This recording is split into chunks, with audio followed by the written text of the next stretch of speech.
and thanks for joining me today.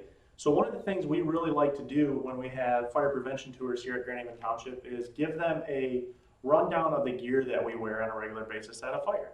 So today I'm going to do that for you. So I'm going to start over here. So we have our turnout gear boots and pants. You can see they're tucked just inside here, that way we can get them on really quick. We have our flash hood here, and that's going to go over my neck in a little bit, you'll see that. That's going to keep my face and head safe. We have our fire helmet.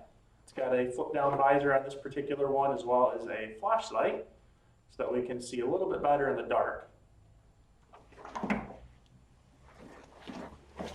We have our turnout gear coat. And again, I have another flashlight on this because it gets really dark inside of fires. And then over here, what we have is our air pack and mask. So we wear this anytime we go into a situation where the air isn't safe to breathe. So all that smoke, we don't want to breathe that in a house fire either. So we wear this and this on our face to keep us safe. We also have here is a thermal camera, and we use this because, as mentioned before, I got those flashlights because it gets really dark in a house.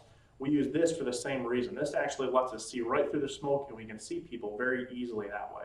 We can also locate the fire if we need to. So before I put any of this gear on, I'm going to show you a quick clip of how this works. All right, so as we look at this here, you can see that firefighters are moving through an obstacle course that we set up, and without the thermal camera, they are not visible at all.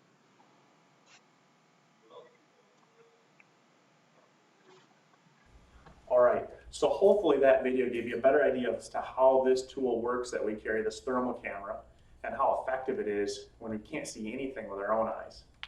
And now I need your help. And that's because now it's time to get my gear on. So I'm hoping you can count to 3 and help me get that on a little quicker than normal. All right, so let's count together. 1, 2, 3. All right, so now that we got our gear on, wait a second, this isn't right. This is what we wear for medical emergencies. How did this happen? All right, well, since I have this on, this is what we wear to medical emergencies nowadays. Kind of scary, but remember, we are there to help you. All right, moving on. Let's get that gear on this time. So I need you to count really loud so that this doesn't happen again. All right? Let's try this one more time.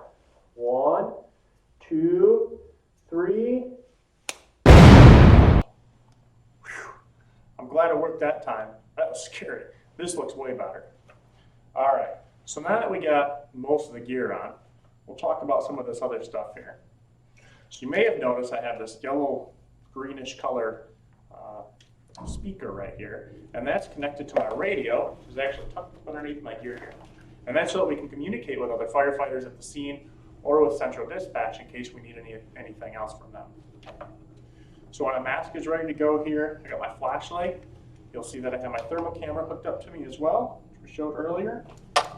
And you may have noticed too that I now have that flash hood kind of tucked in my gear right here, and that's so that I can pull it up over my head once the hood's on. And lastly, we have my gloves tucked in my pocket here, which we're going to wear as well once the rest of this equipment's on.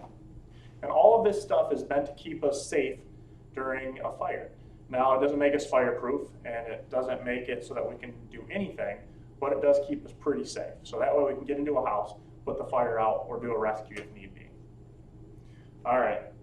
So let's get the rest of this gear on. Put the mask on here, we'll go on air, and that way you can see what it looks like with everything on. So we're going to try this one more time. Hopefully it works better this time than the last time. So I need you to count to 3 really loud so that this actually works. All right. 1, 2, 3. Wow, it worked. Thanks so much for the help. And as you can see, I look and sound a little different now.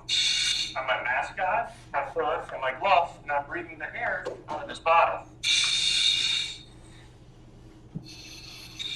And as you can see as well, I don't have any skin showing, and that's to keep me safe in a fire. And one final message here is we want you to know that even though we might look a little scary or sound scary, we're there to help. So don't hide underneath the bed or in a closet.